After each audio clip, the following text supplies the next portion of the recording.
Hello students, welcome to success wings. आज हम IBPS SO IT officer के previous year questions करेंगे। जो 2024 जनवरी में जो एग्जाम हुआ था उसके क्वेश्चंस आज हम करेंगे। तो स्टार्ट करते हैं। Which software testing method verifies that the system meets business requirements before deployment? यानी कि इसके अंदर हमें वो बताना है कौन सा सॉफ्टवेयर टेस्टिंग मेथड ऐसा है जो वेरीफाई करता है सिस्टम मीट्स बिजनेस रिक्वायरमेंट, जो बिजनेस रिक्वायरमेंट्स है सिस्टम उसको मीट करे। तो वो टेस्टिंग क्या होती है? Unit testing? No, unit testing तो हम मॉड्यूल टेस्टिंग करते हैं ना, यानी कि एक पर्टिकुलर मॉड्यूल है, यानी फंक्शन हुआ, क्लास हुआ, तो उसकी टेस्टिंग होती है यूनिट टेस्टिंग। तो इंटीग्रेशन टेस्टिंग क्या होती है? दो मॉड्यूल्स के बीच में कैसे दो मॉड्यूल्स कैसे इंटरेक्ट कर रहे हैं एक दूसरे से, तो इंटीग्रेशन टेस्टिंग वो होती है। System testing overall system testing होती है, ठीक है। स्ट्रेस टेस्टिंग होती है कि किसी सिस्टम के ऊपर हम वेरियस लोड प्रोवाइड करेंगे तो उसकी फिर परफॉर्मेंस चेक करेंगे, ठीक है। तो एक्सेप्टेंस टेस्टिंग ऐसी टेस्टिंग होती है जो वेरीफाई करती है कि सिस्टम मीट्स सम यूजर रिक्वायरमेंट्स और नॉट। तो ये एक्सेप्टेंस टेस्टिंग इसका राइट आंसर हो जाएगा। नेक्स्ट आता है which of the following is not a valid file system format. तो फाइल सिस्टम फॉर्मेट नहीं है FAT, 16, 32, 84 या NTFS। तो FAT का मतलब क्या होता है? File allocation table, right. तो इसके अंदर 16, 32, NTFS ये सारे के सारे फाइल सिस्टम के फॉर्मेट हैं। 84 ये कोई फॉर्मेट नहीं होता, ठीक है। तो ये इसका करेक्ट आंसर हो जाएगा। Next, in a relational database, which key is used to uniquely identify each record in a table? यानी कि uniquely identify each record, हर रो को uniquely identify कर पाए, ऐसी कौन सी की होती है? फॉरेन की। फॉरेन की तो रेफरेंशियल इंटीग्रिटी मेंटेन करती है, यानी कि ये क्या है? ये तो किसी और टेबल में, सपोज दो टेबल्स हैं, इस टेबल की प्राइमरी की सपोज रोल नंबर है, ठीक है। वो मैंने इस टेबल में, दूसरी टेबल में हमने यूज कर ली, ठीक है। तो वो क्या बन गई? इस टेबल की प्राइमरी की फॉरेन की बन गई है, ठीक है। तो ये हो गई फॉरेन की। कैंडिडेट की भी क्या करती है? यूनिकली आइडेंटिफाई करती है, बट इसके अंदर नल वैल्यूज भी आ सकती हैं। तो कैंडिडेट की हम नहीं लेंगे। कंपोजिट की यानी एक से ज्यादा एट्रीब्यूट्स को मिला के अगर हम की बना देते हैं तो वो कंपोजिट की होती है, तो ये भी नहीं होगा, ठीक है। प्राइमरी की इसके अंदर बेस्ट है क्योंकि इस प्राइमरी की सूट करेगा, क्योंकि यहाँ पे इसकी कंडीशन आती है नॉट नल प्लस यूनिक, ठीक है। Next question, a relation ABC has candidate key ये दे रखी है मुझे, ठीक है। तो if C depends only on A then relation is in किस नॉर्मल फॉर्म में है ये पता करना है। तो कैंडिडेट की मुझे ये दे रखी है, तो मेरे प्राइम एट्रीब्यूट्स क्या आए? प्राइम एट्रीब्यूट्स आए यहाँ से A और B, ठीक है। प्राइम एट्रीब्यूट्स वही होते हैं ना जो कैंडिडेट की के अंदर आ रहे हैं, वो attributes prime attributes. Non at prime attributes क्या हुए? नॉन प्राइम एट्रीब्यूट्स जो कैंडिडेट की का पार्ट नहीं है, तो वो आ गया C, राइट। अब हम सारी की सारी नॉर्मल फॉर्म्स को चेक करेंगे। तो मुझे क्या डिपेंडेंसी गिवन है कि C depend only on A, तो C A के ऊपर डिपेंड कर रहा है ना, तो मैंने ये बना दिया, राइट। अब इसकी डिपेंडेंसी को चेक करेंगे हम, राइट। देखते हैं पहले हम BCNF के लिए, फिर 3NF के लिए, 2NF के लिए and last is 1NF, right. अब देखो BCNF की कंडीशन क्या होती है कि चेक करते हैं कि जो लेफ्ट हैंड साइड ये है ना, ये पूरा का पूरा कैंडिडेट की होना चाहिए। अगर ये कंडीशन ट्रू है तो वो BCNF में है। तो ये क्या कैंडिडेट की है? नहीं, ये तो पार्ट है ना कैंडिडेट की का, तो ये BCNF में नहीं है। 3NF की कंडीशन क्या होती है कि LHS मेरा क्या होना चाहिए? कैंडिडेट की प्लस RHS मेरा क्या होना चाहिए? Prime attribute, right. तो ये कंडीशन है इसके अंदर, ये प्राइम एट्रीब्यूट है? नहीं है, नहीं है ना। और ए भी पार्ट है, तो ये 3NF में भी नहीं है। अब 2NF की कंडीशन क्या होती है? पार्शियल डिपेंडेंसी की कंडीशन। पार्शियल डिपेंडेंसी की कंडीशन क्या होती है कि LHS होना चाहिए पार्ट ऑफ कैंडिडेट की एंड RHS होना चाहिए नॉन प्राइम एट्रीब्यूट, ठीक है। RHS मेरा क्या होना चाहिए? Non prime. अगर ये कंडीशन सेटिस्फाई कर जाती है, इसका मतलब क्या है कि वो रिलेशन जो है, वो जो डिपेंडेंसी है वो 2NF की कंडीशन को सेटिस्फाई नहीं करी, यानी वो 2NF में नहीं है, ठीक है। तो अब ये देखिए, ये क्या है? पार्ट ऑफ कैंडिडेट की है, तो यस ये ट्रू हो गया। LHS RHS की तरफ क्या है? नॉन प्राइम एट्रीब्यूट है, हाँ नॉन प्राइम एट्रीब्यूट है। तो ये क्या है? ये कंडीशन पार्शियल डिपेंडेंसी की है, और 2NF में पार्शियल डिपेंडेंसी आ रही है, इट मींस कि वो 2NF में भी नहीं है। तो क्या हुआ? 1NF। तो आंसर आ जाएगा 1NF and but not 2NF, right. Next, which SQL clause is used to filter rows before grouping or ordering? यानी कि ग्रुपिंग और ऑर्डरिंग से पहले हम क्या क्लॉज यूज करते हैं? तो उसमें क्या था? यहाँ पे सारे एट्रीब्यूट्स आते थे फ्रॉम, इसके बाद टेबल, तो यहाँ पे आता था वेयर, ठीक है। वेयर के बाद हम ये लगाते थे, अगर हमें ग्रुपिंग करनी है तब हम ग्रुपिंग करते थे, ठीक है, ग्रुप बाय क्लॉज लगाते थे, फिर उसके बाद ऑर्डर बाय क्लॉज लगाते थे, राइट। कंडीशन देनी हो तो हम हैविंग क्लॉज का यूज करते थे, तो ये सारी ऑर्डरिंग होती थी। तो आंसर आ जाएगा वेयर। Which normal form eliminates transitive dependency, transitive dependency को एलिमिनेट कौन सी नॉर्मल फॉर्म करती है, ये बहुत इजी क्वेश्चन था, 3NF। तो आंसर आ जाएगा 3NF। 1NF में एटॉमिक वैल्यूज होनी चाहिए हर सेल के अंदर, राइट। 2NF रिमूव करती है, 2NF पार्शियल डिपेंडेंसी रिमूव करती है, 3NF ट्रांजिटिव डिपेंडेंसी, है ना। और अगर 4NF आ जाए तो वो करती है मल्टी वैल्यूड डिपेंडेंसी को। Which of the following is not a valid HTTP method, तो वैलिड एचटीटीपी मेथड कौन सा नहीं, तो उसके वैलिड मेथड्स कौन कौन से पहले वो देख लेते हैं। Get, post and put. Get क्या करता होता है, it retrieves data from server,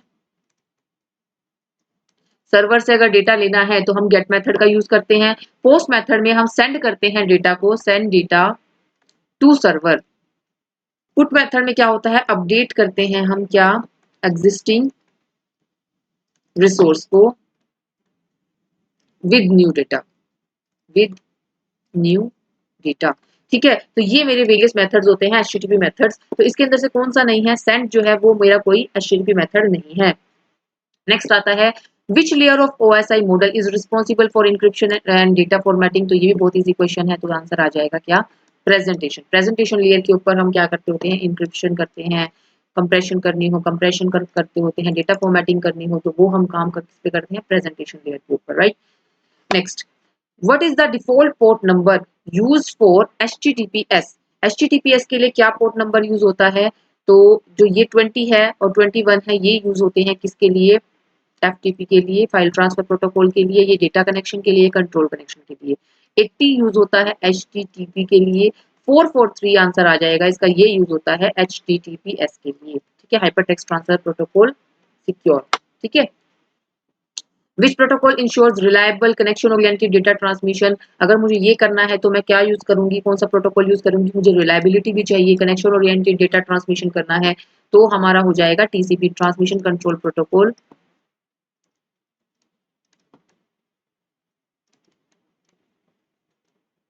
right.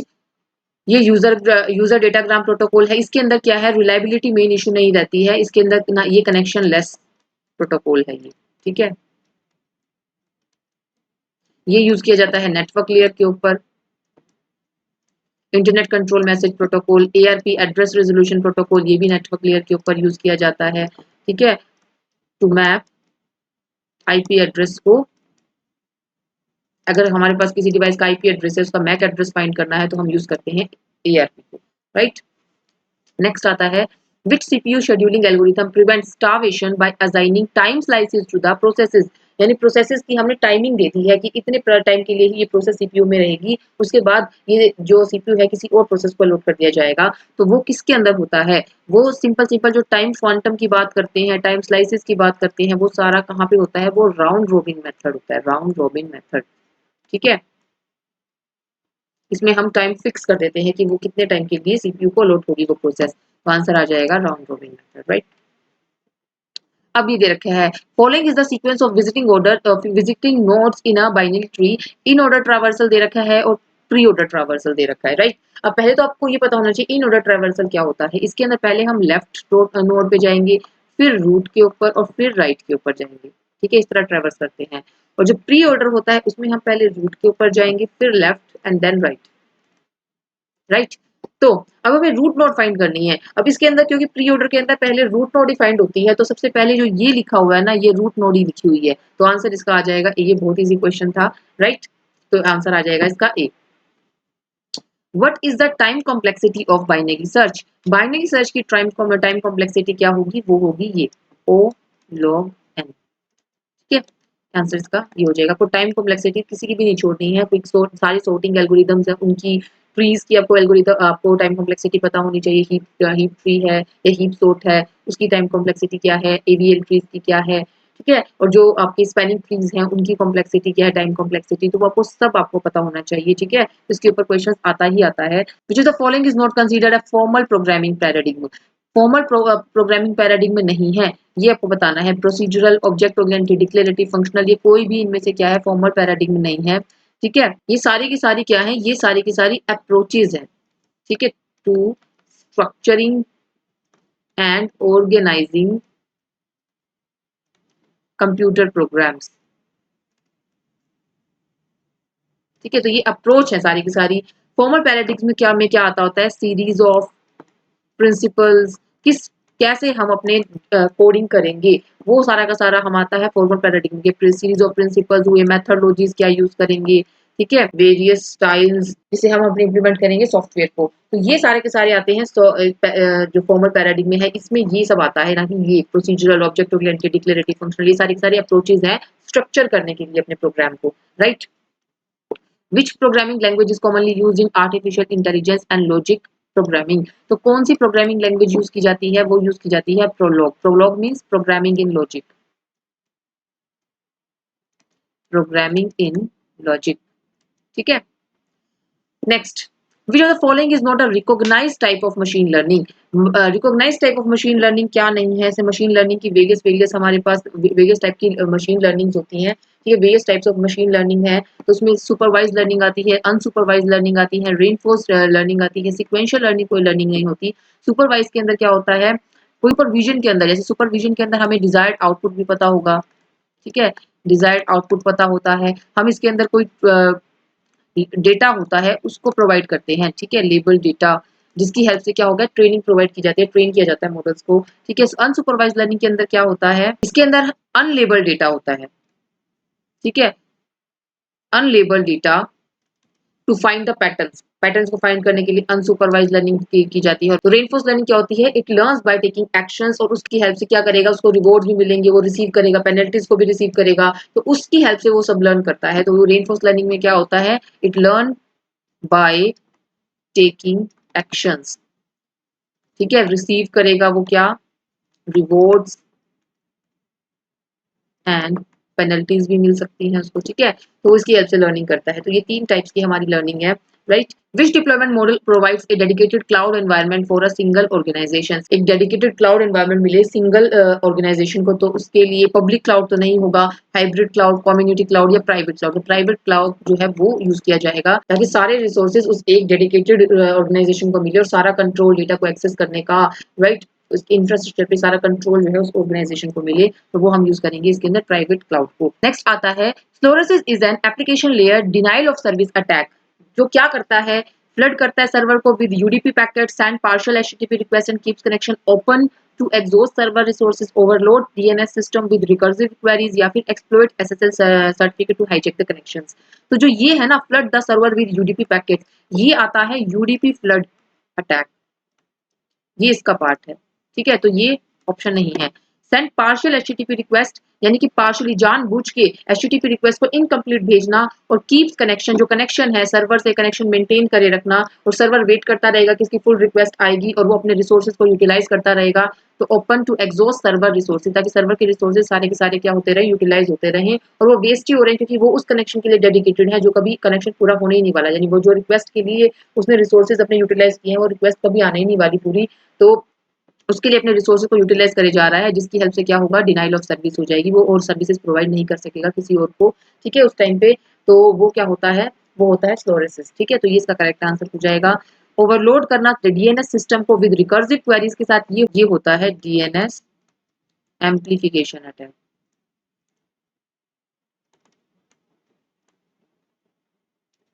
Exploit करना एसएसएल सर्टिफिकेट्स को, जो सिक्योरिटी में यूज होते हैं, इंक्रिप्शन में यूज होते हैं, टू हाईजैक कनेक्शंस, तो वो ही होता है एसएसएल हाईजैकिंग बोलते हैं इसको, या फिर एसएसएल स्ट्रिपिंग अटैक भी बोलते हैं।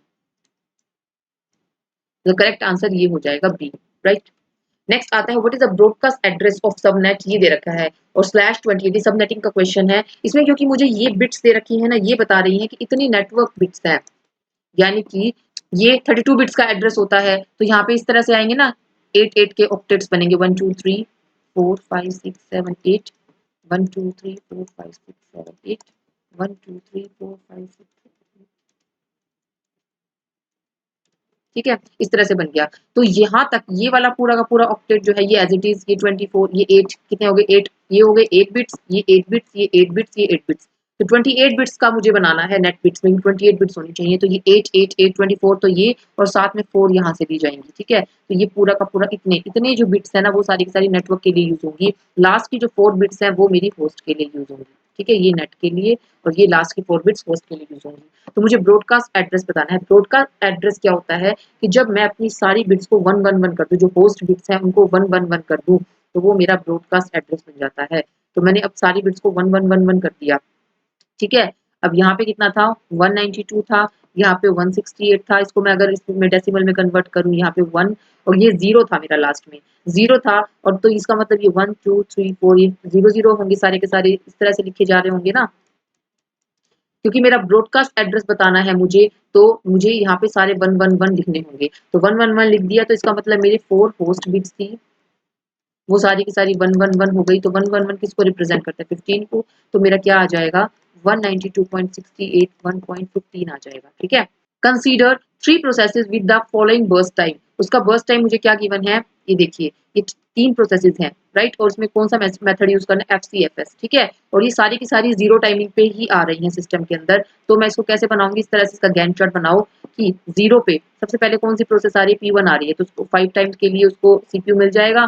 फिर उसके बाद 5 के बाद यहाँ पर यहाँ तक रन होगी ये। उसके बाद 8, यहाँ पे 8 मिली सेकेंड्स के लिए P2 को मिलेगा CPU। ठीक है, तो 13 आ गए यहाँ पर। ठीक है, अब उसके बाद यहाँ पर इसको 12 टाइम्स के लिए मिलेगा, तो ये 12 ऐड कर दो तो कितना बन जाएगा 25। तो 25 हो गया ना। तो अगर इसका कंप्लीशन टाइम पूछा जाए तो वो मेरा 25 होगा। बट यहाँ पे क्या पूछा है, वेटिंग टाइम पूछा है। वेटिंग टाइम वो भी एवरेज वेटिंग टाइम। तो पहले हम P1 का कैलकुलेट करेंगे। P1 का वेटिंग टाइम क्या है, P1 को वेट ही नहीं करनी पड़ी, इसको CPU मिल गया था। P2 को क्योंकि CPU 0 टाइम पे ही मिलना था, सारे के सारे 0 टाइम पे ही आई थी, बट उसको वेट कितना करना पड़ा 5 मिली सेकेंड्स के लिए वेट करना पड़ा, तो 5 ms आ गया। ठीक है, अब 5 मिली सेकेंड्स आ गया। अब यहाँ पे P3 को कितना वेट करना पड़ा, वो टाइम 0 पे आ गया था, बट उसको CPU मिला कब, अलॉट कब हुआ 13 मिली सेकेंड्स के बाद, तो 13 ms आ गया यहाँ पे। तो हम इन सबको ऐड करेंगे तो कितना आ जाएगा 18 ms आ गया। क्योंकि 3 प्रोसेसेस है मेरी, तो क्योंकि 3 से डिवाइड कर दो तो आंसर क्या आ जाएगा 6 ms। तो क्लोजेस्ट वैल्यू इसकी ये है, तो आंसर ये आ जाएगा, right. Now if two transaction execute concurrently without proper synchronisation, तो ये क्या है, ये डेडलॉक है नहीं, डर्टी रीड्स और लोस्ट अपडेट्स है, इंडेक्स करप्शन है, या डेटा कंप्रेशन है। तो ये है कि हम दो प्रोसेसेस को पैरेलली रन कर रहे हैं, राइट। और उसके अंदर कोई सिंक्रोनाइजेशन नहीं है, यानी कोई सीरियलिटी, हम सीरियलाइजेबिलिटी अचीव नहीं कर रहे हैं उसके अंदर। तो वो क्या है, डर्टी रीड लोस्ट अपडेट, यानी कि वो ऐसा डेटा को रीड कर लेगी जो अनकमिटेड डेटा है। ठीक है, डर्टी रीड मीन्स कि अनकमिटेड डेटा को रीड करना, कोई सिंक्रोनाइजेशन नहीं है दोनों में। तो वो क्या करेगी, कोई डेटा ऐसा कमिट ही नहीं हुआ, ठीक है, विदाउट कमिट हमने किसी डेटा को यहाँ से रीड कर लिया और सपोज आगे चल के वो फेलियर ओकर हो गया उसके अंदर, तो वो क्या करेगी, वो तो अपनी पुरानी वैल्यू रिज्यूम कर लेगा वो ट्रांजेक्शन तो। लेकिन इस ट्रांजेक्शन में क्या हुआ, हमने ऐसी वैल्यू उठा ली, यहाँ से रीड कर ली और उसके ऊपर हमने ऑपरेशन परफॉर्म कर लिया, राइट ऑपरेशन परफॉर्म कर लिया, रीड कर लिया, जो क्या है, जो ऐसी वैल्यू एग्जिस्ट ही नहीं करती, हमने ऐसी वैल्यू के ऊपर काम कर लिया, उसको रीड कर लिया। तो ये होता है डर्टी रीड।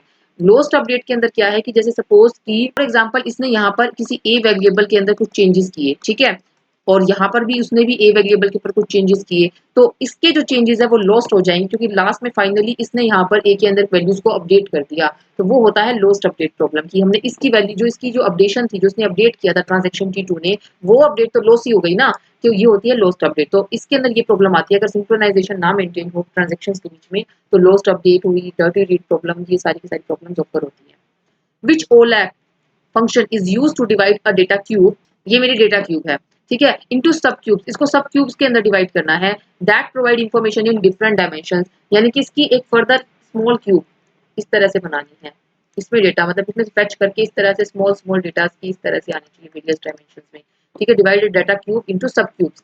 ठीक है, तो जो प्रोवाइड करे information in different different dimensions, तो वो डाइसिंग होती है, स्लाइसिंग होती है, रोल डाउन स्लाइसिंग होती है, पाइवेटिंग होती है। तो वो होती है डाइसिंग, क्योंकि डाइसिंग के अंदर हम स्मॉल क्यूब्स के अंदर उसको कन्वर्ट करते हैं, स्लाइसिंग के अंदर तो हम एक सिंगल डायमेंशन हमें इसमें से फैच करनी हो ना, सिंगल डायमेंशन इन्फॉर्मेशन, तो वो होती है स्लाइसिंग। लेकिन अगर उसको हम डाइसिंग के अंदर कर रहे हैं, मतलब एक से ज्यादा डायमेंशन हम यूज कर रहे हैं, जब हमने उसको डिवाइड किया, बिग क्यूब को जब हमने डिवाइड किया और हम उसके अंदर एक से ज्यादा डायमेंशन की इंफॉर्मेशन को फेच कर रहे हैं, तो हम करते होते हैं dicing, right. Which command is used in the Windows command prompt to repair the master boot record? master boot record को रिपेयर करना है तो वो कौन सी कमांड यूज होती है? ठीक है, अब पहली कमांड आती है ये कमांड क्या करती है? ये करती है right a new boot sector. इसमें राइट किया जाएगा न्यू बूट सेक्टर को। बूट रिकॉर्ड स्कैन ओएस में क्या होता है? ये स्कैन करती है ऑल डिस्क को। It scans all disk for Windows installation. ठीक है, ये स्कैन करेगी सारी डिस्को फॉर विंडोज इंस्टॉलेशन के लिए। रिबिल्ड बीईडी ये लिखा हुआ है, ये रिबिल्ड करती होती है बूट कॉन्फ़िगरेशन डेटा। ये रिबिल्ड करती है बूट कॉन्फ़िगरेशन डेटा जो क्या which is responsible for determining which operating system to boot, right. तो अब ये लास्ट ये रहता है बूट रिकॉर्डिंग फिक्स बीआर। ये किस लिए यूज होता है? ये यूज किया जाता है विंडोज कमांड प्रॉम्प्ट में to repair master boot record के लिए। ये बीआर मींस बूट रिकॉर्ड के लिए। ठीक है, तो ये आ गया यहाँ पे इसका आंसर डी। नेक्स्ट आता है what is the meaning of following declaration in C programming. ये लिखा है तो इसका मतलब क्या हुआ? इसका मतलब ये होता है कि जो ये वाला है ना इंट स्टार पी क्या है? ये पॉइंटर की डिक्लेरेशन है, पॉइंटर की डिक्लेरेशन है। और ये क्या है? साथ में एरे भी बता रहा है, एरे ऑफ 5 इंटीजर्स। चीज कहाँ लिखी है वो देखिए। It will result in compiler error तो नहीं आएगा। p is a pointer to 5 integers, 5 integers के लिए पॉइंटर है no. p is an pointer to integer array, integer array का पॉइंटर है, तो ये भी कंप्लीट इंफॉर्मेशन नहीं है। p is a pointer to array of 5 integers. हाँ ये करेक्ट है, तो आंसर इसका डी हो जाएगा। Next question is find the ID name department name salary for instructors whose salary is greater than 80,000। तो इसके अंदर क्या है? हमें एट्रीब्यूट्स फाइंड आउट करने हैं इंस्ट्रक्टर टेबल में से, और उसके अंदर कंडीशन क्या होनी चाहिए कि जो सैलरी है वो ग्रेटर होनी चाहिए किससे? 80,000 से। तो हम क्या करेंगे? ये रिलेशनल कैलकुलस का क्वेश्चन है, टपल कैलकुलस का, राइट। तो इसके ये क्या है? नॉन प्रोसीजरल लैंग्वेज है। ठीक है, ये नॉन प्रोसीजरल है, राइट। नाउ टी मींस कि टपल्स जनरेट होके आ जाए, T belongs to instructor table, और इसकी कंडीशन क्या दी? कंडीशन दी है ये कि जो सैलरी है वो ग्रेटर होनी चाहिए 80,000 से।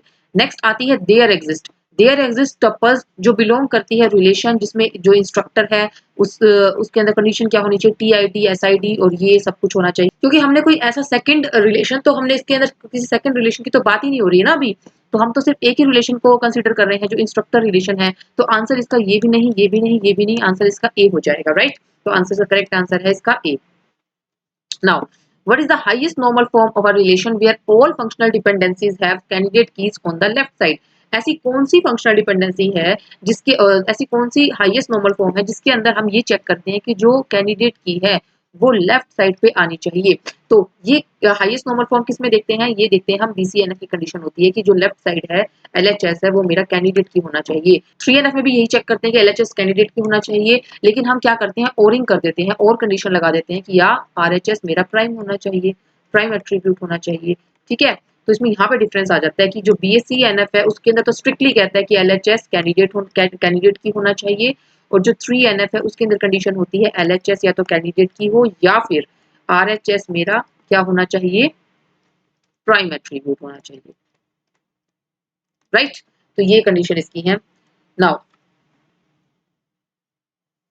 which SQL join merge tables using shared column names and automatically eliminate duplicate columns। यानी कि इसके अंदर क्या करता होता है? मर्ज करता है टेबल्स को यूजिंग शेयर्ड कॉलम नेम्स। यानी कि कुछ टेबल्स में, इन दो टेबल्स हैं, इन दो टेबल के अंदर कुछ ऐसे एट्रीब्यूट होंगे जो कॉमन होंगे। यानी फॉर एग्जांपल यहाँ पे मैंने आईडी ली, यहाँ पे नेम लिया, यहाँ पे डिपार्टमेंट आईडी ली, और यहाँ पे डिपार्टमेंट आईडी थी, यहाँ पे डिपार्टमेंट का नेम, सैलरी, लोकेशन, ठीक है, वेरियस एट्रीब्यूट्स हो गए। तो इन दो टेबल्स में क्या कॉमन हुआ? ये दो कॉमन हुआ ना, इसके बेसिस पे हम ये ज्वाइनिंग कर देंगे, मर्ज कर देंगे इन दोनों टेबल्स को। ठीक है, और ऑटोमेटिकली एलिमिनेट डुप्लीकेट कॉलम्स, और जो डुप्लीकेट कॉलम्स आ रहे हैं उनको ऑटोमेटिकली रिमूव कर दो। यानी कि इन दोनों कॉलम का एक कॉलम बन जाएगा। यानी फाइनल टेबल मेरी क्या बनेगी? आईडी होगा, यहाँ पे नेम होगा, डिपार्टमेंट आईडी होगा, डी नेम, फिर उसके बाद यहाँ पर सैलरी एंड देन लोकेशन। ठीक है, तो फाइनल मेरा ये बन जाएगा। जो डुप्लीकेट कॉलम थे उनका हमने एक कॉलम बना दिया। तो ये किस ज्वाइन में पॉसिबल है? इनर ज्वाइन के अंदर तो हम क्या करते हैं, सिंपल हम एट्रीब्यूट्स जो वैल्यूज है उनकी मैचिंग करते हैं और हम क्या करते हैं उसके बेसिस पे टेबल को ज्वाइन करते हैं। आउटर ज्वाइन में क्या करते हैं, मर्ज नहीं करते सारी टेबल को, जो हम दोनों टेबल्स में कॉमन है सिर्फ हम उतने डेटा को ही लेके आते हैं। आउटर ज्वाइन में क्या करते होते हैं, हम सारे टेबल का डेटा, दोनों टेबल्स का डेटा जो कॉमन है जो नहीं है वो सारा लेके जाएंगे। लेफ्ट ज्वाइन के अंदर हम सिर्फ जो लेफ्ट टेबल का डेटा है और जो राइट टेबल में कॉमन है उतना डेटा लेके आते हैं। नेचुरल ज्वाइन ऐसा ज्वाइन है जिसके अंदर हम दोनों टेबल्स का सारा डेटा मर्ज करेंगे बेस्ड ऑन द कंडीशन कि वो दोनों के दोनों उन दोनों में कुछ कॉमन एट्रीब्यूट होना चाहिए। यानी कि इसकी डिपार्टमेंट आईडी सपोज 101, 102, 102, 103 ये है, तो ये इसके कोरस्पॉन्डिंग यहाँ पे भी कुछ मैचिंग रोज होनी चाहिए। उसके बेसिस पे हम क्या करेंगे, दोनों टेबल्स को ज्वाइन कर देंगे, मर्ज कर देंगे। नाउ नेक्स्ट आता है which sorting technique maintains a time complexity of O n log n in all scenarios, best average worst। यानी कि सारे केसेस में किस एल्गोरिथम है, कौन सी सॉर्टिंग एल्गोरिथम ऐसी है जिसके अंदर सारे केसेस में बेस्ट एवरेज वर्स्ट केस में जो टाइम कॉम्प्लेक्सिटी है वो O log n है, तो O n log n है। तो ये केस किसका आता है, ये इन सब में देखा जाए तो वो आता है किसका, मर्ज सॉर्ट। मर्ज सॉर्ट की टाइम कॉम्प्लेक्सिटी ये रहती है। सिलेक्शन सॉर्ट में भी हम सेम ही लेते हैं, बेस्ट एवरेज वर्स्ट केस सभी केसेस में time complexity O N square O N square O N square रहती है, किसमें, सिलेक्शन सॉर्ट में। ठीक है, इंसर्शन सॉर्ट में भी सिमिलर रहती है। इंसर्शन सॉर्ट में बस बेस्ट केस में ओ एन बन जाता है, बाकी केसेस में O N square O N square O N square रहेगी। ठीक है, लास्ट क्या बचा, काउंटिंग सॉर्ट। काउंटिंग सॉर्ट में भी सारे केसेस में सेम रहेगी, इसमें कॉम्प्लेक्सिटी आती है ओ एन प्लस के मतलब की range of input values, range है ये इनपुट वैल्यूज की। ठीक है, तो ये हमारा का सारा क्या है, ये है हमारे वेरियस इसकी एक ही पेपर के अंदर देखिए दोबारा हमें कॉम्प्लेक्सिटी के ऊपर क्वेश्चन दिख गया। तो कॉम्प्लेक्सिटी आपको पता है कितनी इंपॉर्टेंट है, इसके ऊपर क्वेश्चन बनता ही बनता है, तो आपको सारी कॉम्प्लेक्सिटीज आनी चाहिए। देखिए सारी की सारी रिपीटेड ही है, ओ एन लोग एन है, यही हीप सॉर्ट की कॉम्प्लेक्सिटी रहती है। ठीक है, ओ एन स्क्वायर है, ये सिलेक्शन सॉर्ट की है। ठीक है, इंसर्शन सॉर्ट की भी यही है, बस इसका एक केस जो ये है ये अलग है। ये आपको चार्ट पूरा का पूरा आपको प्रोवाइड किया जाएगा जब मैं डेटा स्ट्रक्चर आपको रिवीजन कराऊंगी, तो आपको पूरी की पूरी टाइम कॉम्प्लेक्सिटी का चार्ट आपको प्रोवाइड किया जाएगा, तो आपकी अच्छे से रिवीजन हो जाएगी। तो नेक्स्ट क्वेश्चन पे चलते हैं। नेक्स्ट क्वेश्चन है in ethical hacking which phase involves building harmful code और पेलोड्स इंटेंडेड फॉर एक्सप्लॉइटेशन। तो ये क्या है, इसके अंदर पहले हम आपको इसको पूरे के पूरे को एक्सप्लेन करते हैं। रिकॉग्नाइजेंस ये क्या होता है, ये फेज होता है, it is about gathering information about the target system. Target system की इंफॉर्मेशन गैदर करो जिसमें नॉट क्रिएटिंग मैलिशियस कोड, इसमें कोई मैलिशियस कोड वो नहीं होता, क्रिएट नहीं किया जाता। ठीक है, सिर्फ हमें इंफॉर्मेशन मिलती है, टारगेट जो भी हम सिस्टम्स को टारगेट करना चाहते हैं उन सिस्टम की इंफॉर्मेशन जो है अटैकर तक पहुंच जाती है, इसमें हम कोई मैलिशियस कोड जनरेट नहीं करते। एक्सप्लॉइटेशन मींस कि this phase involves actually using vulnerabilities यानी वीक पॉइंट्स को टारगेट करो, डिस्कवर करो during scanning to gain access to the system. इसमें भी not creating the exploit itself, इसमें भी कोई एक्सप्लॉइटेशन कोड नहीं हमारा बन रहा। पोस्ट एक्सप्लॉइटेशन क्या होता है, this phase involves maintaining access to the system, कि एक्सेस मतलब कि हमें एक्सेस लेनी है किसी सिस्टम की, एंड पोटेंशियली कवरिंग ट्रैक, उसको ट्रैक मतलब उसको ट्रैक करे जा रहे हैं सिस्टम को, और जैसे ही हमें कुछ भी वीक पॉइंट मिला हम क्या करेंगे, उसकी एक्सेस ले लेंगे उस सिस्टम की। Note the initial creation of exploitation, right. Last आता है वेपनाइजेशन।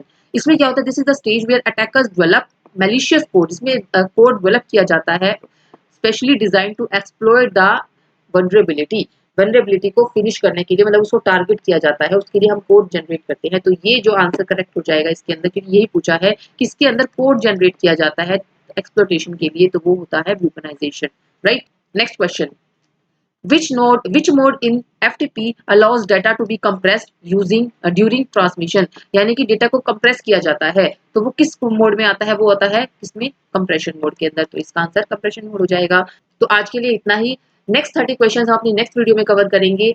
तो अगर आपको आज की वीडियो अच्छी लगी है तो प्लीज इसको लाइक कीजिएगा, चैनल को सब्सक्राइब कीजिएगा, अपने व्यूज कमेंट में शेयर कीजिएगा। Thank you.